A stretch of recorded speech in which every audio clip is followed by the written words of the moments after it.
I'm very excited to welcome Milton Krivokuca to the stage, to the virtual stage.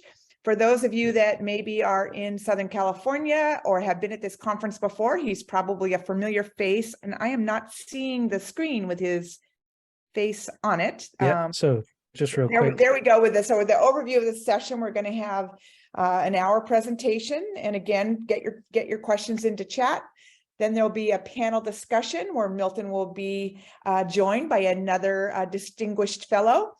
And we can move into Milton's bio. I think, again, some of you, his face is probably familiar. You maybe have had him in class. You've seen him in some of your meetings, particularly in Southern California. It's my first time to be working with Milton, so I'm really excited to hear his talk on critical components of digital transformation. In addition, Milton Krivokuca has been a great sponsor to this conference, as you've already heard from CG, and this year is no exception. So we really want to thank him for that. You can see his long list of accomplishments and classes he's taught, awards that he's won, some of the roles that he's already held in ASQ. And with that, and without further ado, I want to turn it over and welcome Milton. Okay. CG mentioned, there were three of us that really founded this conference back in 2007. It was just a wild idea we had, and we wanted to see what would happen. So the three of us put the agenda together. California State University, Dominguez Hills donated classroom spaces for the weekend. We had a couple sponsors and had some lunch delivered, and found out after that first conference, we outgrew the campus. We didn't have enough space. The classrooms weren't large enough. So as CG shared with you, we moved it over to Cal Poly Pomona. I left Southern California in 2015. I'm now living on the East Coast, but I still remain very actively involved with activities taking place with all the local ASQ sections, and I'm still involved with the MSQA program at Cal State Dominguez Hills. So I want to thank the team for inviting me to come back and make a presentation here at the 15th anniversary. This presentation that I'm going to do, I'll give you a little bit of background on it. This presentation I started doing about a year ago, and it's related to Quality 4.0 and the digitization of quality as we move into Industry 4.0. And every time I do this presentation, I update it. This is nowhere near that same presentation that I did a little over a year ago that laid the foundations, because this topic, this digitization and Quality 4.0 are moving so fast that the books can't keep up with it. It's presentations from conferences, white papers. Almost every other week or so, I get more information. Being associated with the university and chairing the program, I'm an academic researcher. COVID slowed me down from travel, but I actually kicked up my level of research that I was doing. And that's what I'm going to share with you here on this digitization, what I've found, what I've learned, and where Quality 4.0 fits in on this. So with that set up, let's begin here. History has shown us that when technology advances result in elimination of one type of job or skill category, humans bounce back by developing entirely new skills and jobs related to this. And I think the phone is a great example. The phone is still a basic voice communications device, method for communicating with someone over distances. Look at the first two phones there and the number of jobs that were created for the phone. And now look at the other side where we are with our smartphones. Still communicates by voice among dozens of other things. And that first phone had literally hundreds and hundreds of operators and phone line technicians. None of those jobs are existing today. We're not using phone lines. We don't have operators. We're still communicating verbally, but just think of the number of jobs it's created over the 100 years since a phone was developed. And I see that continuing. I'm going to be focusing this discussion on Quality 4.0, dimensions of Quality 4.0. Now, this is still a mysterious area. It has yet to be clearly defined exactly what is Quality 4.0. I serve on an ASQ technical community that specializes in Quality 4.0, that's developing a plan, a foundation, a basis, a body of knowledge for Quality 4.0 for ASQ. And I've been on that committee now almost 2 years. We've made very little progress. We did write some papers and proposals that ASQ's board of directors need to approve to put in their strategic plan on how they're going to support and develop Quality 4.0 through ASQ. And it's been sitting on the board of directors table since July. That's August, September, October, and November.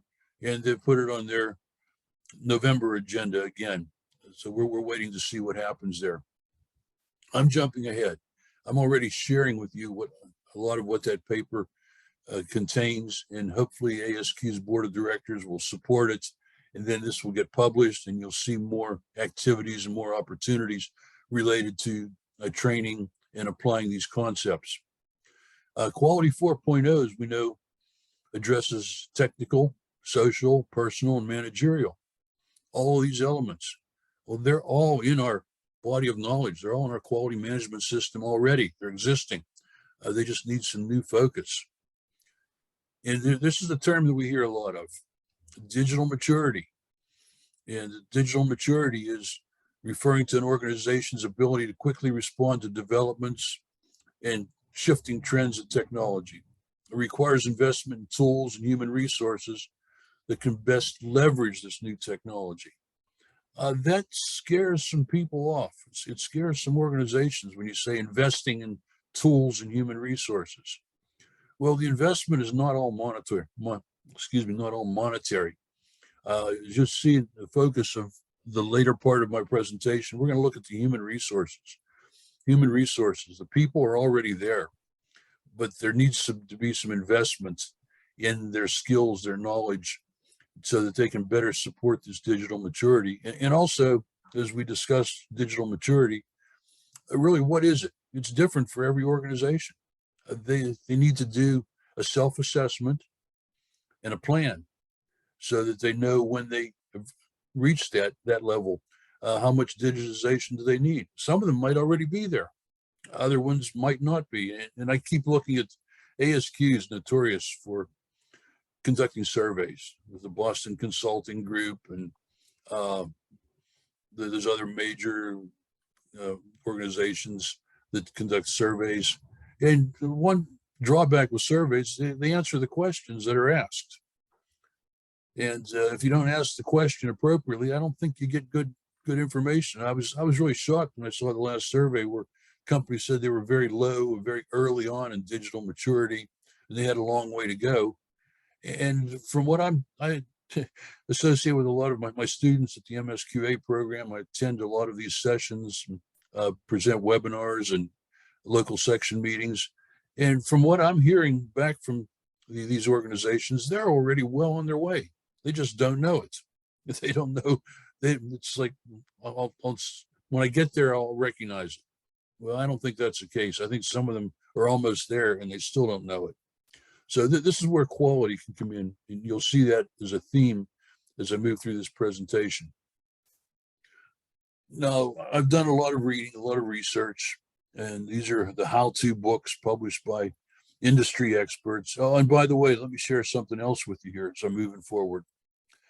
The 15 books that I've read related to digitization and technology, Industry 4.0, a lot of the content of this presentation, the majority of them are published in the UK and Europe, Germany, by the way.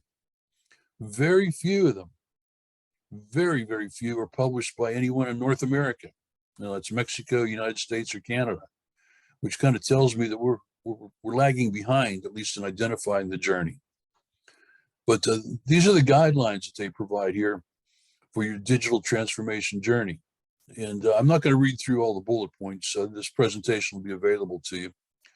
But if you look at those questions, they're basic questions when we set up to install or develop a quality management system.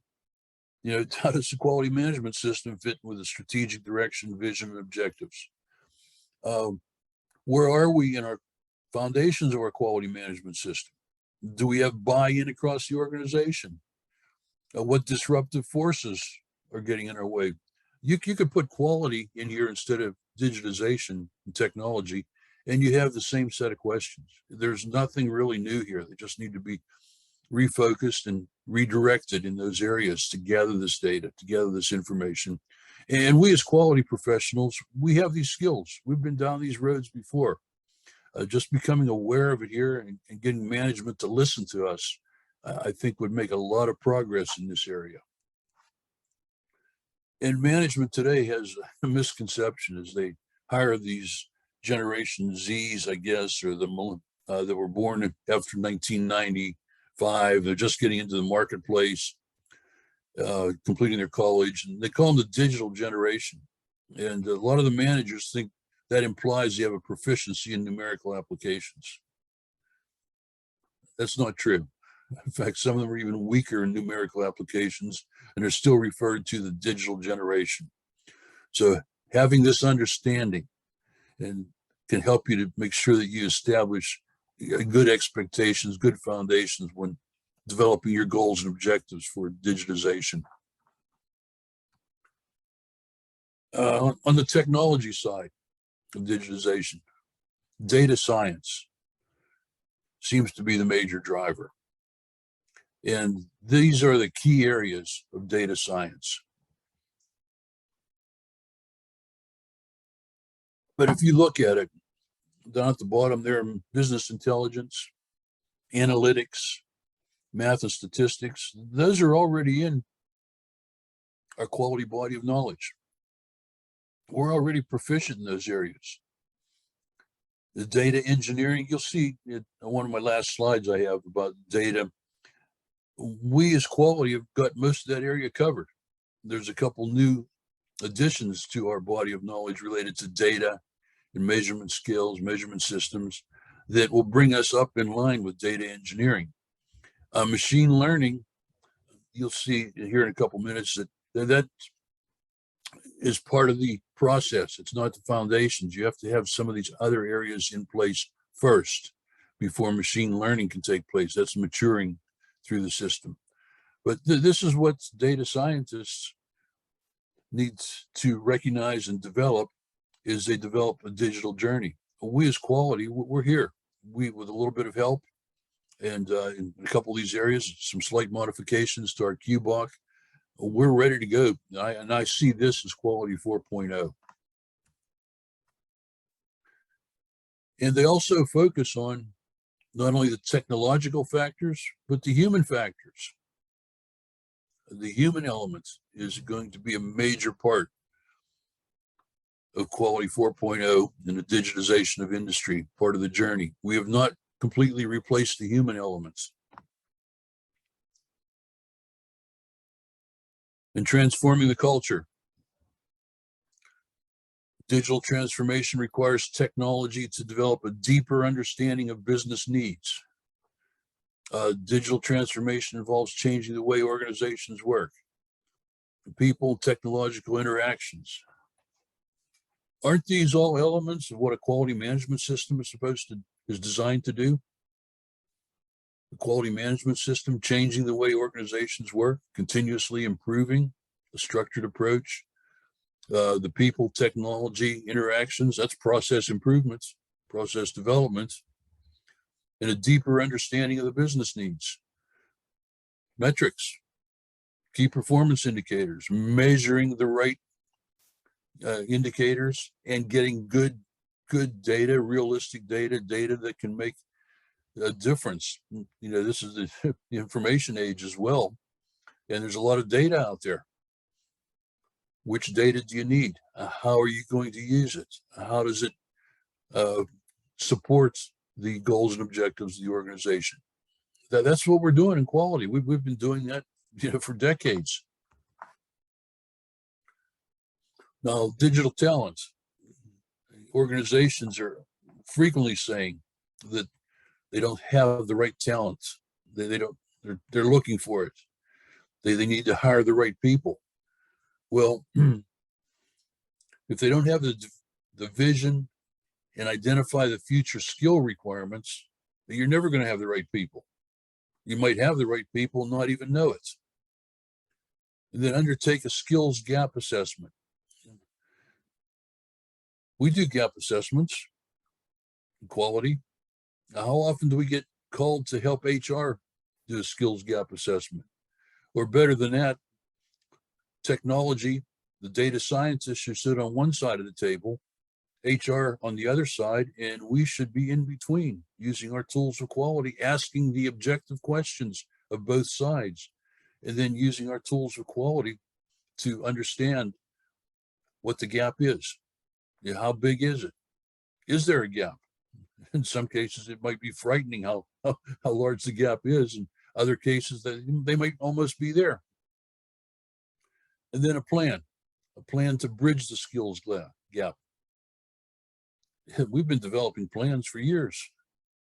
Structured approaches, logical approaches, business approaches, and then constantly evaluate progress and iterate.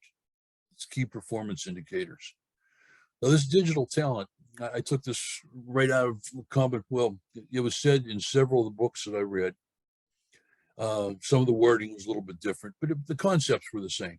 The different authors still agreed with each other. But what was disappointing to me, they never once mentioned how quality professionals can help, that this talent is existing in the organization. They just need to involve them, get them to support it in a system to make this happen. The processes are out there. Quality is a skill. It's an undervalued resource that can make all of this happen. And also, digital talent to lead an organization to digital maturity. Leadership is a major part of it. Informed risk taking, a learning organization, customer focus, and partnering. Aren't those elements in our QBOC, quality management body of knowledge? They're redefining these.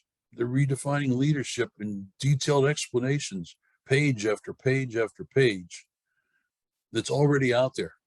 They just haven't asked within the organization or addressed it. Am I making a point here? You're starting to see a focus. It's digitization, that vast space, that unknown area that needs explored. I don't think so. I think they just need the right people to look into it. But one area that's getting a lot of attention here is the human resources. Both sides, both the technological side and the human resource side, address the needs for soft skills, emotional intelligence, personal accountability, meeting facilitation, effective feedback, integrity and trust, diversity, equity, and inclusion, which is a huge element right now, and your personality and your work skills, personality related to maybe the generational culture, the type of education, the country culture. They're all different, but they can come together here and really make a strong team that will move the organization forward. Now, both of the areas, technology and human resources, address these and then drop them. They just say you need them, but they don't tell you how to do it. They give no guidance, no suggestions. And I think that they're challenged because how do you teach somebody emotional intelligence? How do you teach personal accountability? Meeting facilitation, maybe you can teach that. Effective feedback, maybe. Can you teach integrity and trust? Diversity, equity, and inclusion? I think these are all personal skills that need to be developed. They need to be identified and personal self-assessment to find out where the individual is, and then have a development plan, not a training plan out there. And we're all different, and we all have our own personality, and there's no two that are going to be the same, but that's what it is to be, that's part of being a human. It's human nature. So those are the areas that I think the quality can really step in and help to develop these skills. And again, how are they developed? Life experience applied neutrally. It's a challenging area. We're just starting. This is a new horizon here. Development of soft skills. You can't really teach them, but you can develop them. I think the foundations are there, and everyone has different levels, and it's recognizing those levels and setting a baseline of where they should be to be successful in that particular job responsibility, that particular part of Quality 4.0 or their responsibilities. And as I was telling you here, I've done a lot of research and reading, and I moved from the technological side to the human resource side. And these two publications seem to be the most popular: Excellence in People Analytics and The Practical Guide to HR Analytics. Both of them were prepared by fellows in SHRM, Society for Human Resource Management. They're fellow researchers in HR, and they were identifying the human resource needs for Industry 4.0. Both of these publications were out of the UK, again, over in Europe, not here in the US.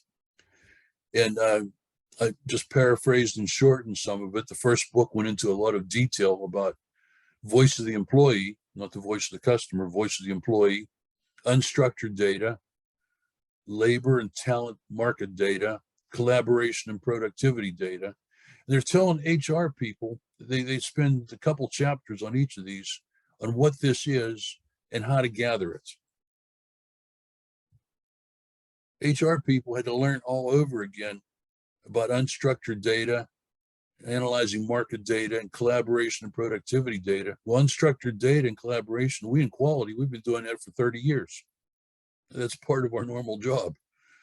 The labor and talent data is just refocusing the questions and changing our house of quality model, quality function deployment. Instead of the voice of the customer, let's make it the voice of the employee. We've got tools in place. And they're describing to HR individuals how to redo all this, how to develop it. Then move into the practical guides. They move more to the technology side. There's a lot of talk about big data, algorithms, automation. The value of data is limited by your ability to extract information and insights from them. Organizations are using technology to collect more data. The people capable of interpreting the data and extracting value, they need these people. And what they say is solutions, outsourcing, hire interns, part-time graduate students. Maybe you can talk to the IT department, or if you have an engineering department, they'll give you some assistance. Nowhere in either of these books do they ever mention quality. Quality is about organizational excellence, cross-functional teamwork, breaking down silos. And these publications are building silos on technology side and building silos on the HR side. I don't know. We moved quality to organizational excellence about 20 years ago, 25 years ago. It kind of bothers me that after 25 years that they're still building silos from these technical expertise in these professional areas. I see that making the digital journey, the digital maturity model, much less effective. And they discuss the emerging technologies that accelerate the digital transformation. And the areas that are looked at closely are manufacturing, consumer products, and we've been addressing those in quality. And moving into the public sector, and public emergencies are areas that are getting a lot of focus for digitization now. Quality can move into these areas. I don't know how close they are, but they recommend watching global trends, technical research in areas of interest, scientific and academic research, watch venture capital funding and investments, track corporate activities and mergers and acquisitions. This is all data gathering. This is data mining. About 10 years ago, data mining was a hot topic when Six Sigma was reemerging as a popular improvement methodology back around 2008 to 2012. I was attending a lot of conferences. I was also the past chair of the ASQ Quality Management Division, and one of my responsibilities was to attend as many conferences as I could a year. And it seemed like every conference I attended, somebody was doing a presentation on data mining, and especially in the Six Sigma, the Lean Six Sigma conferences. I don't see data mining come up as a topic very frequently. I don't know what's happened. It's kind of gone by the wayside. It's getting overlooked. But as we're moving into Quality 4.0, and again, before I conclude this presentation, I'll show you where I think data mining needs to be resurfaced again. We need to look at it a little bit differently. And we're all familiar with the flow charts that get developed, like the Plan, Do, Check, Act. They're all circular. The DMAIC process, anyone into lean and the 8Ds. We have flow charts for all of that. Well, the digital transformation, they don't call it a flow chart, they call it an ecosystem. And this is what's been developed roughly right now. It's partnering. Organizations can't do it on their own. You need a technology partner and a service partner to develop the digitization system, your digital maturity model. Recognize an alliance, possibly an industry consortium. This will all come together with technologies and accelerated digital transformation. And then it moves on to the industry sector and outcomes for the customer and the public and the private sector, partnering industrial incomes. They emphasize a team, which I think is fantastic. But one thing about the models that the industry are developing here is they're open-ended. You know, all of our quality models are closed. They're closed loop because you start over again. You never completely reach, they say quality is a race without a finish line. Just as you get to your objective and your goal, somebody raises the bar and you have to continuously do that. This is continuous improvement. Well, the digital transformation, as it's prepared by the technology sectors, it's closed end. You hit a target and a goal and you stop there. So I think we as quality should get them together and educate them a little bit. Technology is going to continue to develop. We're not going to hit that goal. It's going to continue to move as technology advances. So this is another area where I think quality could really help.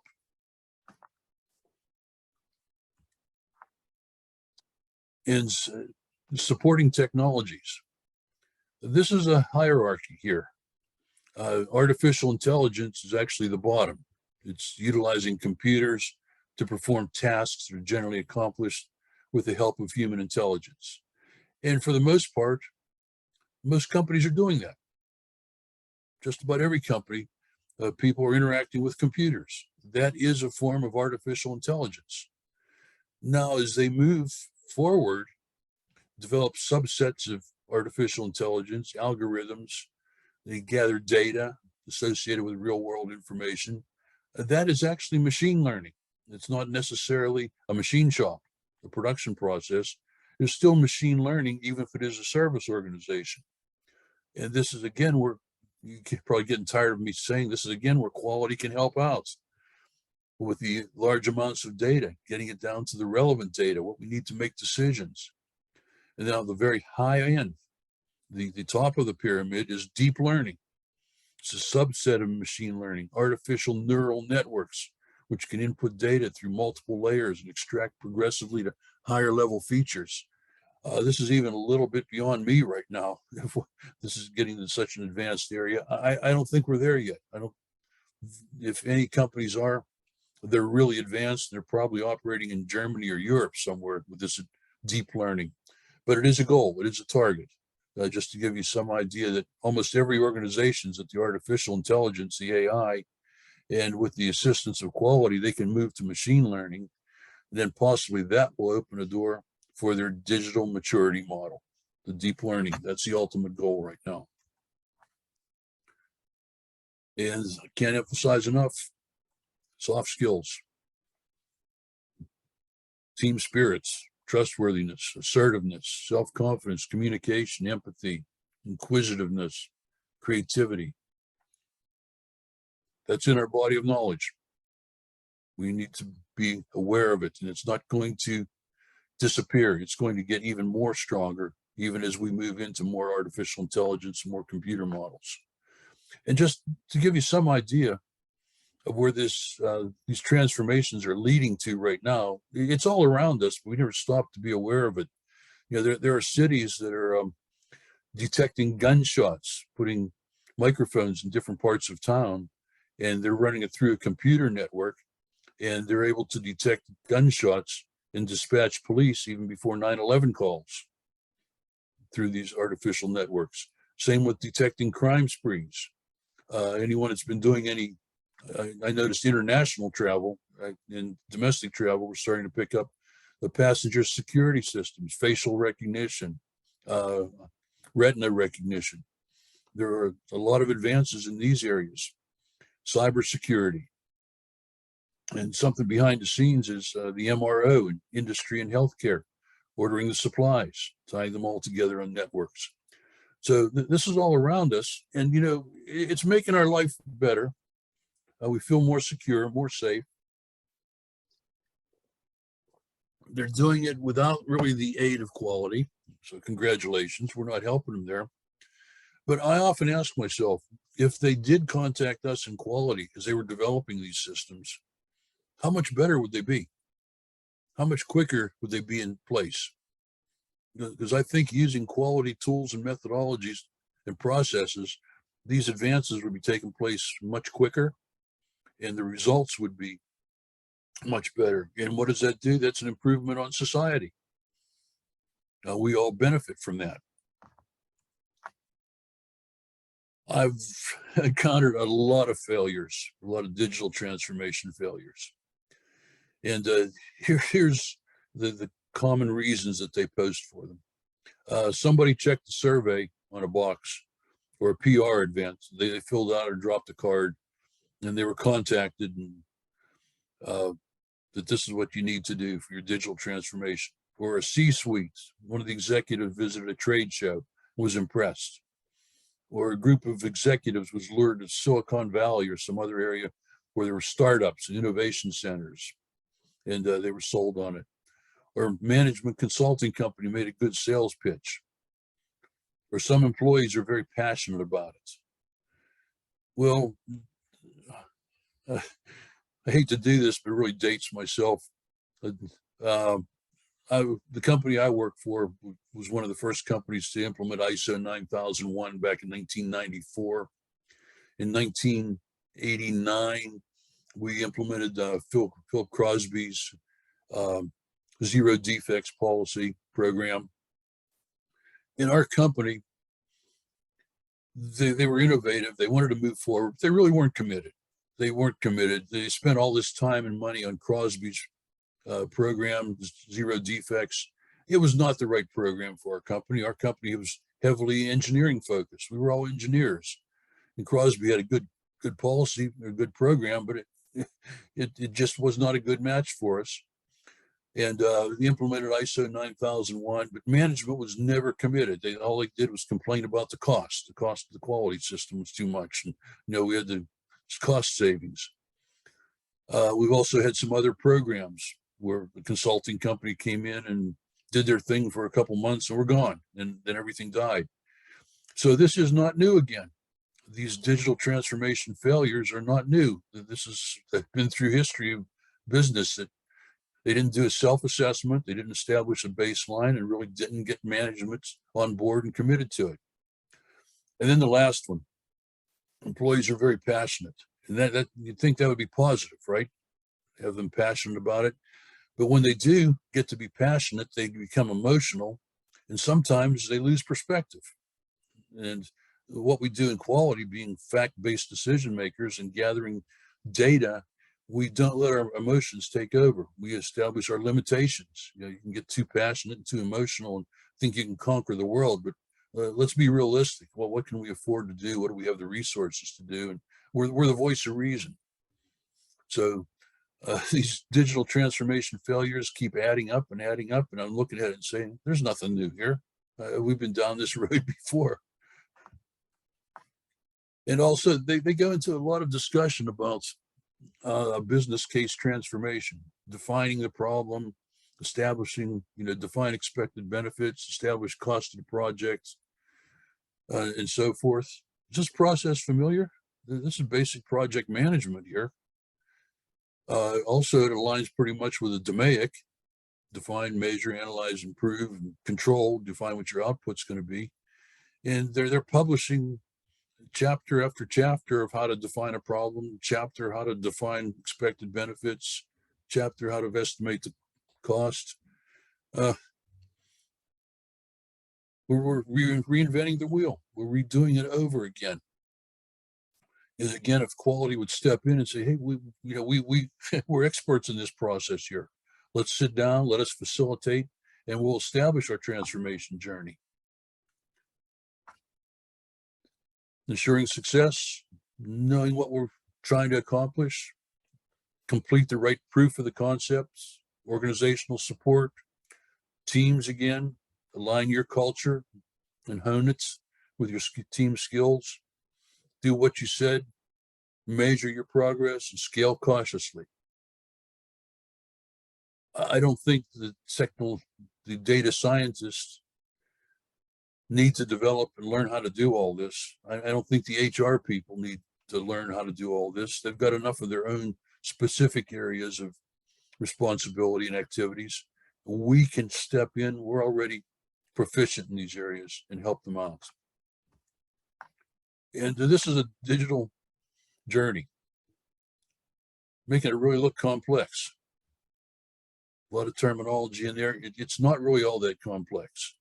But the issue that I have, like I did before, is it's one way, one direction. It's not that closed loop where you continuously work on improving, continuously develop your digital journey, because I don't think you'll ever get to the end because of the way technology is advancing, what's taking place today. I don't see a digital journey coming to an end unless you give up.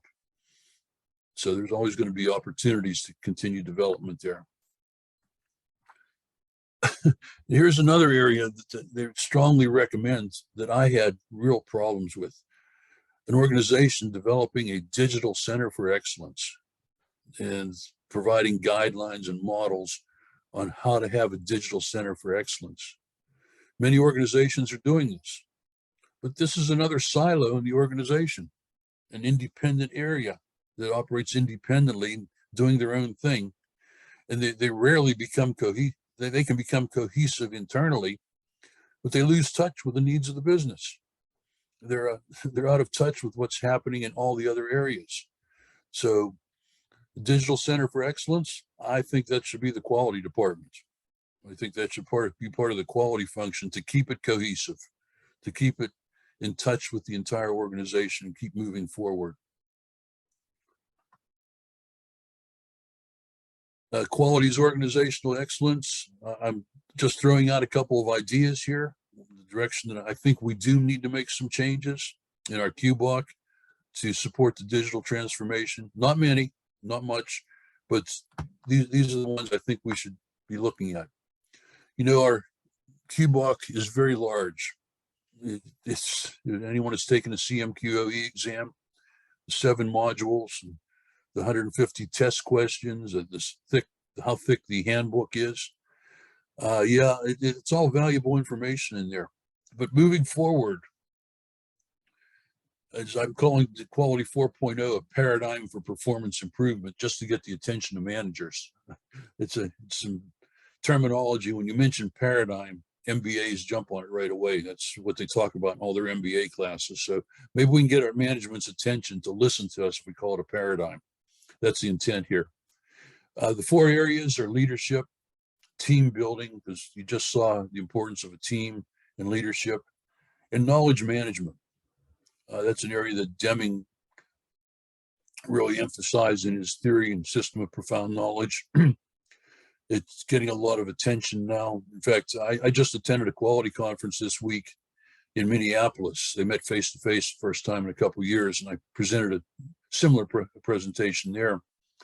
And I attended 2 sessions, and basically they were discussing knowledge management techniques, how to capitalize on internal knowledge management. And they never once called it knowledge management. They never once entitled this is knowledge management. It was a little bit disappointing to me because they provided good information. It was practical, it was relevant. And I didn't ask the question. I didn't want to put them on the spot, but I was going to say, well, why don't you just call this knowledge management rather than, it's a great explanation, great examples. And then the quality tools. The quality tools are important. They have not changed. I'm not really proposing any new tools. And if we focus on these elements on the Q block, we're taking the chance out of it and making a change. We're reducing the chances, but we're making the changes occur. Structured approach.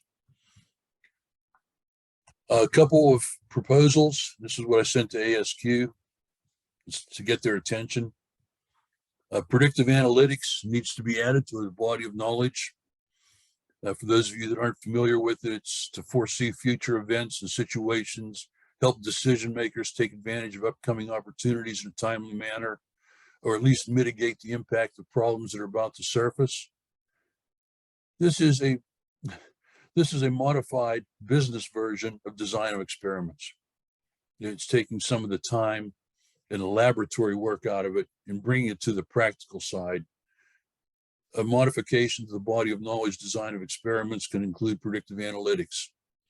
And then there's a lot of discussion about supervised learning, part of business today. These are problems where exists a target variable that we want to predict and classify data.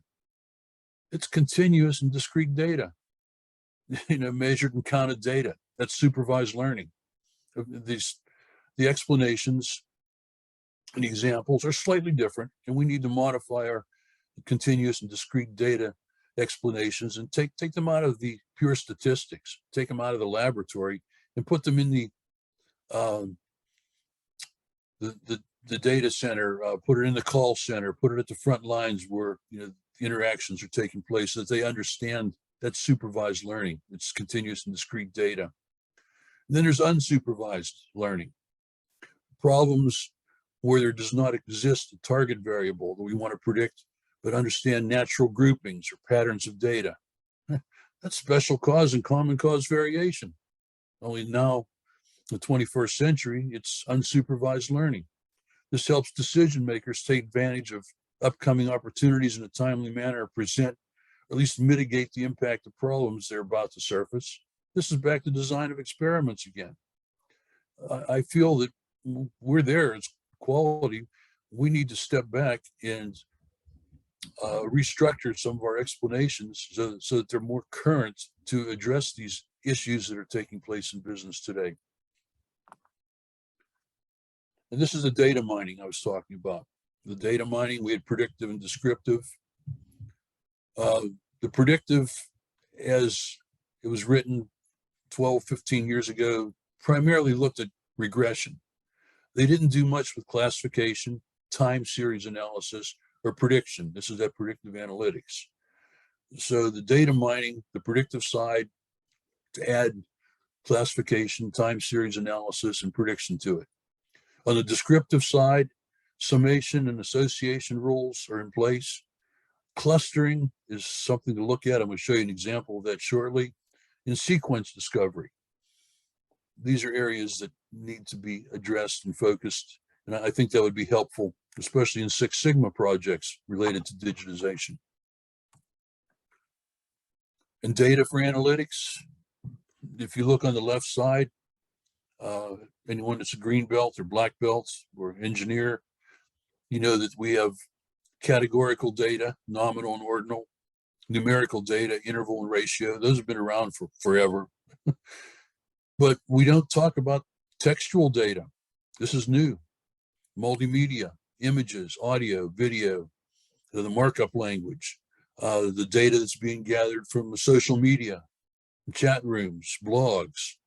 These all contain a lot of valuable information. They're valuable data that really don't fit into the structured data. They're unstructured.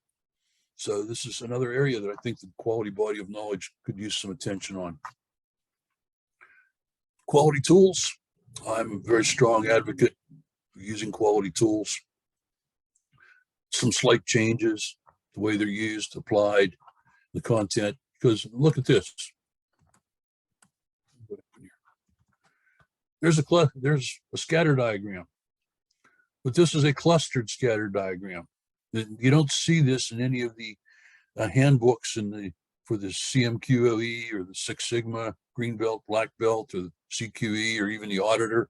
They have examples in there, but these are more of the types of diagrams that are getting generated. The data programmer can prepare a couple algorithms and come running to you with this cluster diagram and be proud of it. And that's pretty impressive, doesn't it? It looks like three galaxies here. But does the person that wrote the algorithm know what we're looking for, what we're trying to find, what's taking place in those three specific areas? This is where you need the subject matter expert, maybe the marketing individual, or the salesperson, or designer. Those two need to come together, but who's going to facilitate them so that they've got a good dialogue taking place? The quality person, because we understand these, we've been using these tools, and we can ask the appropriate questions so that we get relevant answers here. I'm sure there's a lot of valuable answers to questions in this cluster diagram if we only know the questions and what we're trying to, the results that we're looking for. So these are the kind of opportunities that are taking place. A digital change occurring through the next decade offers challenges, but I don't see them as challenges. I see them as opportunities to move forward. Basic tools of quality can evolve to quality 4.0 in supporting organizational excellence. We've got to change that mindset that many companies still have, that quality belongs with products. That it can't be applied to services and digital technology. We're not getting recognition. We're the unsung heroes. We're the invisible person out there. I think we need to self-promote what we can do here. We need to self-promote to the data scientists. We need to self-promote to the HR people. And by the way, I did have some conversation this week with a HR manager in a company, and she said, yeah, you know, I should have had discussions with you earlier and started getting involved with quality whenever I was faced with some of my tasks. And it would have been a lot easier for me. So she said she really appreciated it. She saw a presentation similar to this about the importance of HR analytics. So in summary, where do we begin? How do we get there? What do we do to make it happen? Our quality body of knowledge, our quality management systems, PDCA, DMAIC, and some of the hybrids, some of the TQM can make that happen. We just need to apply it to digitization, our digital journey. So just to share with you, there's the 7 references I had. I only referenced ASQ one time for the quality tools, really. These other publications, every one of those that you see here was written in Europe, the UK, or Germany for the most part. Really nothing that I could find in my research. I did not look at anything with a publication date before 2017, because I thought anything prior to that was really not addressing the digitization, the digital journey, because, as I said, the industry, the environment is changing so rapidly out there. So with that, that concludes my presentation. Thank you for your attention. I guess I have some time for questions and answers here.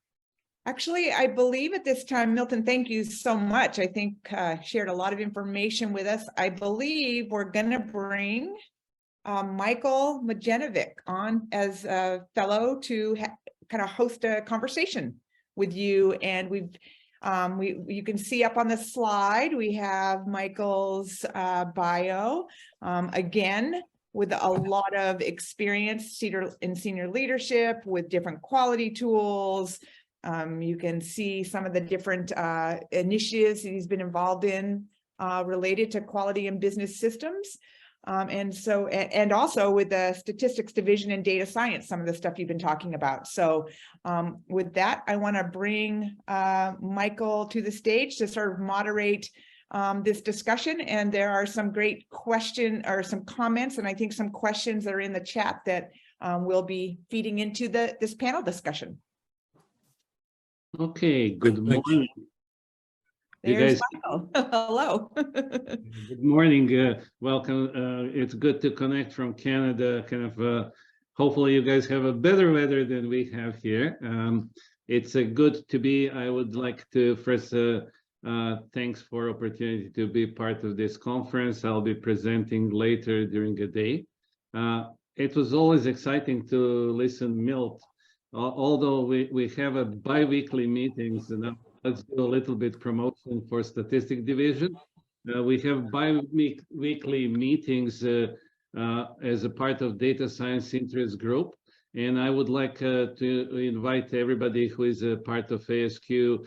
Becoming Statistic Division member is free, and you can join us to our meetings.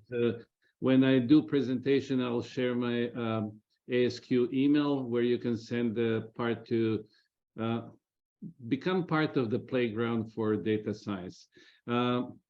Milt has covered really kind of a great area, and we're all going through this transformation, and we really don't have algorithm how to successfully implement the digital transformation. It's a huge and in some ways scary journey. Milt, looking back at your journey, what are the lessons learned? What you would do differently if you would try to kind of go through this learning journey where you are? Well, I don't know. Research is a journey of discovery, and I had to change directions several times. When the topic of quality 4.0 first came up, the discussion was really to the MSQA program that I'm the program coordinator for. We wanted to get some classes in there for quality 4.0. It came up on our surveys. People were asking us about it.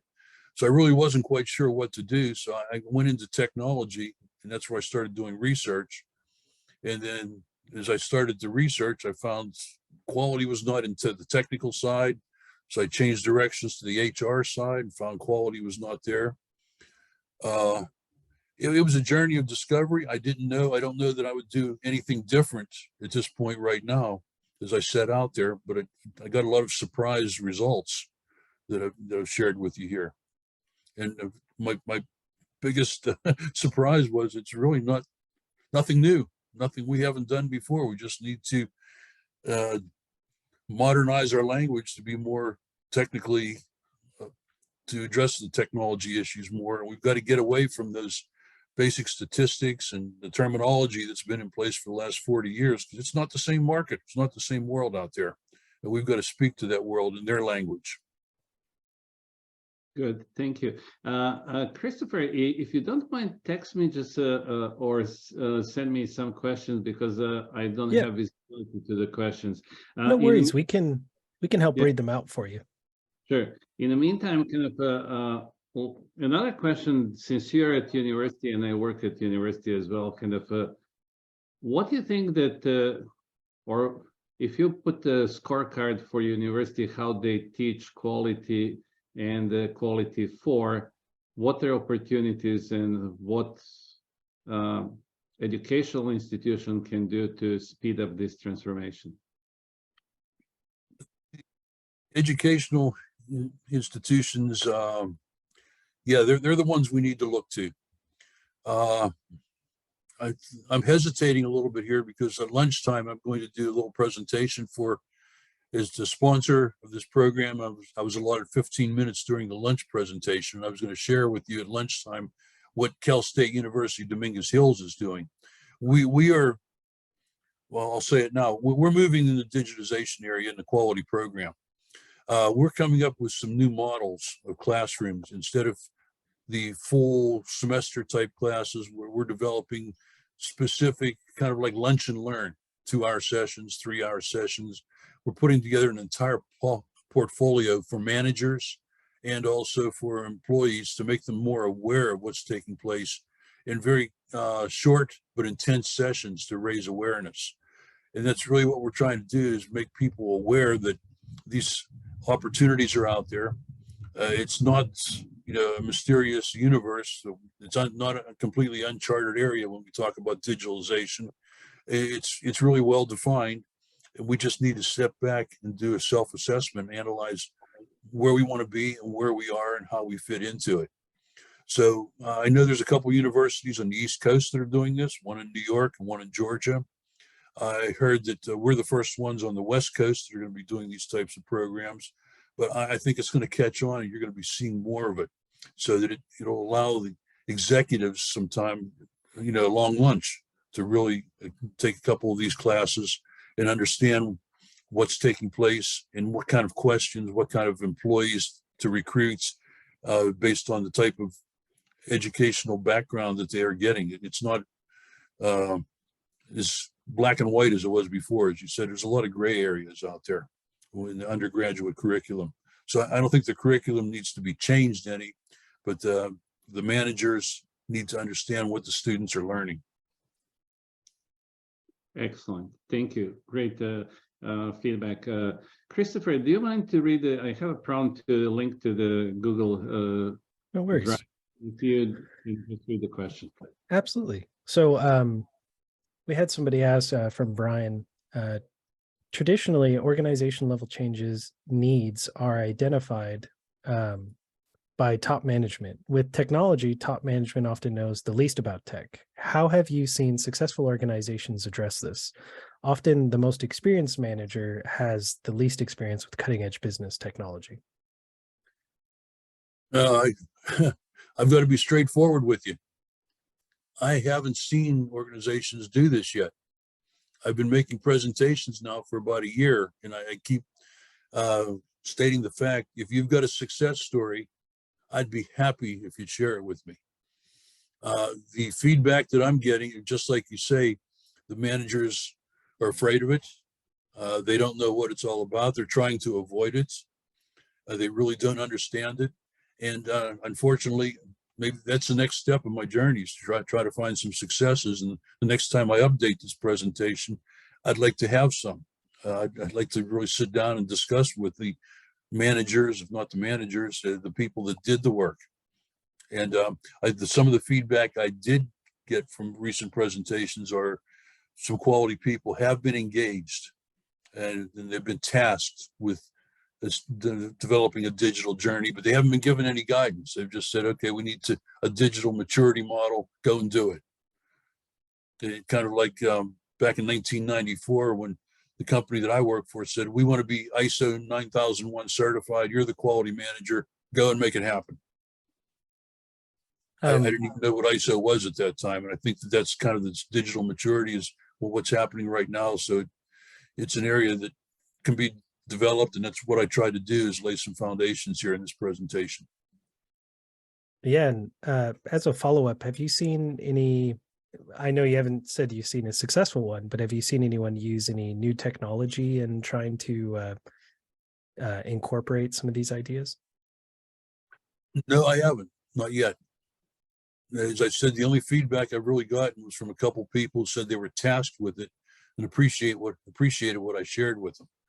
As you can see by the presentation, or by my bibliography there, this short 45-minute, 50 presentation, 50 minutes, I had a lot of data in there, didn't I? That was a result of reading almost 15 books. Now, the business managers today, they don't have time to do that. Since I wasn't traveling and I'm an academic and I've always enjoyed devouring anything I can get my hands on to read, I focused this. So this is the results of several hundred hours of reading and research and note taking that I've condensed into this 50-minute guide here as a starting point. So I think what we need to do is get something condensed and out there in front of these managers. Going back to really where I started this from, back to Mike's question, You know, as I told you, I read a lot, and over the years, about every decade, there's always a book that you have to read. If you're a manager, this book has to be on your desk. You read it and you understand it, and it goes back to the 80s. The first book I put my hands on was Lee Iacocca's biography. Then in the 90s, there was Goldrat's Theory of Constraints, 7 Habits of Highly Successful People. Peter Senge's, you know, a book was Disciplines of Change or something. Every decade there was a book from an author, Good to Great. You know, that was the last one around 2000. And then it seems like the last 10 years, nothing's been published. It's really like a must read. You know, it's hit the top of the bestseller list, and every manager has to have it on their desk to say they're with it. And that's really what started my journey, to see if there was something out there that was overlooked. And then I found these going in all different directions. So I don't know if that's helpful or not, but I think something needs to be written like that, like Good to Great, that gets everybody's attention. And I think when we get all the managers to understand that and they get recognition, that this would take off. This digitization model would be accepted, because it's really not that expensive, not that time consuming. They've got the people, they've got the resources, just a matter of bringing it together. Thank you. And just another discussion point here somebody had mentioned is, how does not having sufficient internal expertise hamper the process? You know, could this result in technology and service partners end up dictating the process? I know there's a lot of different, you know, service partners and technology companies that are willing to kind of drive some of that innovation. Do they, you know, if you don't have the expertise, are they the ones kind of, you know, dictating what happens? Have you, either of you guys experienced that? I've seen that happen. I've seen that happen. Very, very few successes, because they come in with their expertise, and they often are not a good cultural fit with the organization. They really don't understand the organization, and they're in there for a finite amount of time. You know, whatever they charge, whatever, you know, whatever the company has to spend, and when they're done, they're gone. And like anything else, if it's not reinforced properly, if you don't set about the culture change, it's going to drift back into the old way of doing things. And I've seen a lot of those. I've probably seen more than my share of those situations. This is Sharath. Just to follow up on that or build on that, how do you prevent that from happening? Because I also see the other way, which is even if things go well, you end up being overly reliant on them and their services for the long run, and which really undermines culturally the knowledge management part of the company.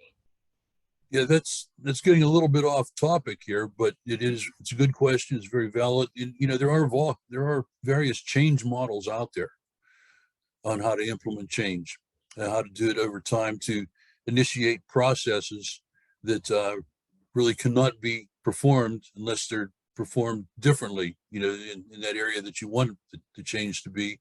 Having the right key performance indicators and the right metrics that are directly a result of that change that you made, so that if they do start drifting back into their old way of doing things, you're going to see it immediately in metrics and measurements. And none of those are really quick over the night changes. You know, most organizations they go into shock if they do implement major changes. It has to be done on a planned basis with key milestones in place and monitored closely. It's kind of like the control aspect of the DMAIC process. Do you have a good control plan in place? So it needs to be thought out.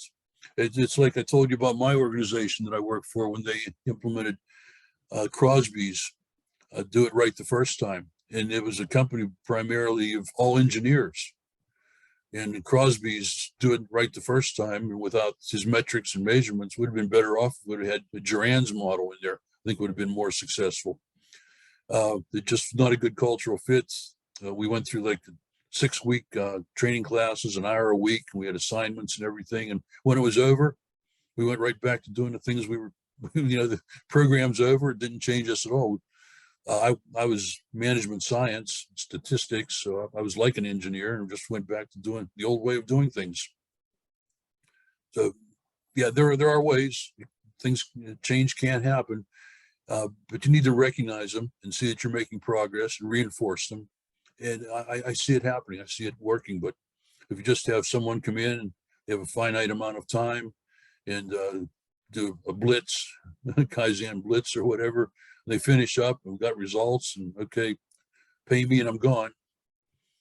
And unless there's someone in place that's going to champion it, it's going to champion and stay on top of it. It's just human nature. We're humans. Thank you. Kind of building off of that, for some of these different technologies that you may incorporate as digitization, do you look at developing human capital and using supporting data such as survey programs part of that digitization, or would that be something separate? No, that would be part of it. You mentioned survey. What did you say about survey there? Yeah, using supporting data or survey programs such as Kincentric. I'm not sure if you're familiar with that particular I'm program. not real familiar with that. I'd have to look at that closely. I'll tell you personally, I'm not a big fan of surveys because in surveys, they're going to answer the questions you ask. And how do you know you're asking the right questions unless you have a focus group that you bring together and explain this, and now get the focus group to develop and help you develop the questions. Yeah, surveys, sometimes that's the best we have. That's all we have. So you have to go with it.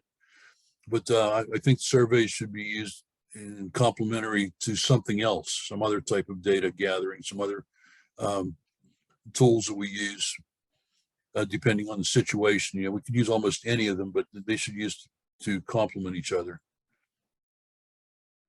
Yeah, if I can add, Yeah, there please. is, yeah, there is around 43 Industry 4 business excellence models, and they have a different structure which can help you to understand landscape of transformational change associated with Industry 4, Quality 4.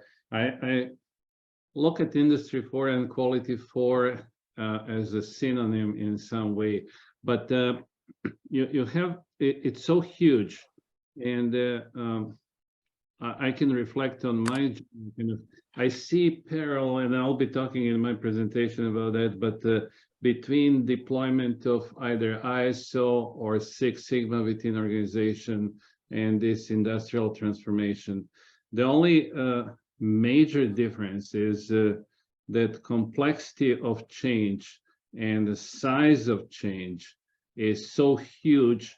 So if you miss to jump on a boat in the 80s, 90s to start to learn about computer science, it's a big gap. It's a big change.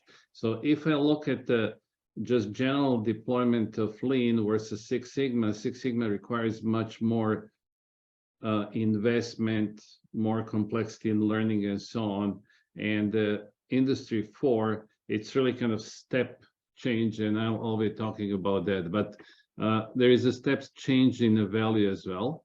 And for us who are old generation and we went through couple big transformation, you have to understand that there is a hype. People think that technology is going to solve your problem, and that's not the case.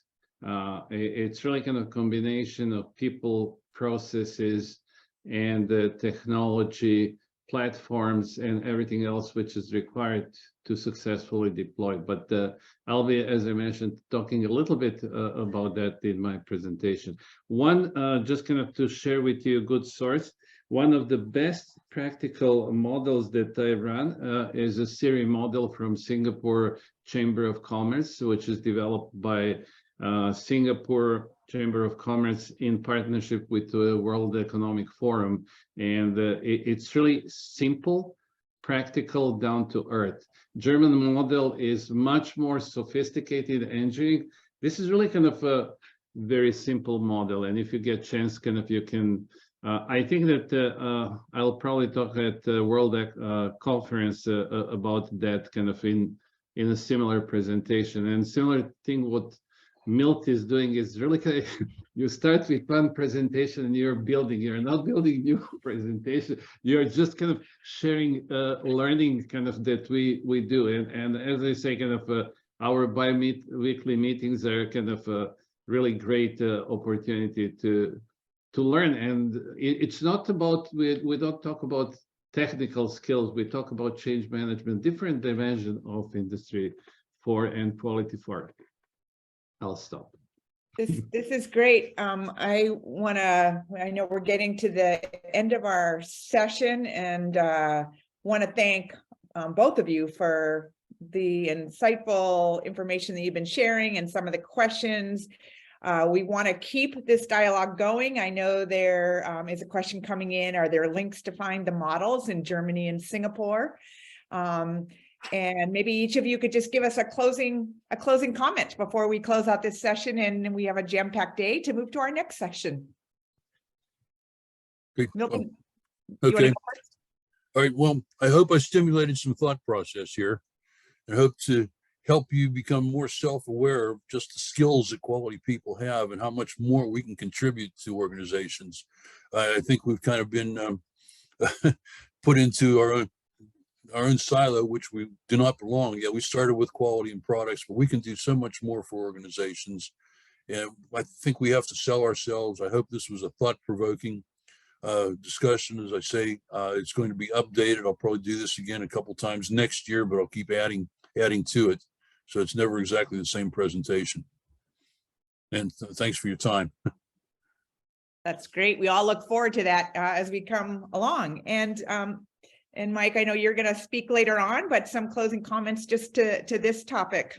I will not have them for my presentation, but I'm going to say kind of, this is a learning journey. It's not the destination. It's same thing what we apply for the quality.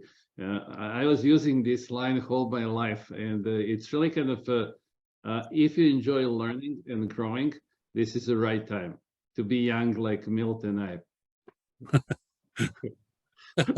This is great, and I actually hope that part of the intent behind this conference is we also get people networking sort of across our region. I know there's some stuff you'll hear about from Topher later on about how we can keep some of these conversations going and to really start to generate more conversations. So as we hear each of you present more in the future, we'll be continuing to build that competency and capability within all of us.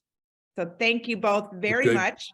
And if I could just close one quick comment here, you have my address there. If anyone has anything to share related to this topic, any personal experiences that would help to add to my body of knowledge, especially any successes. Yep.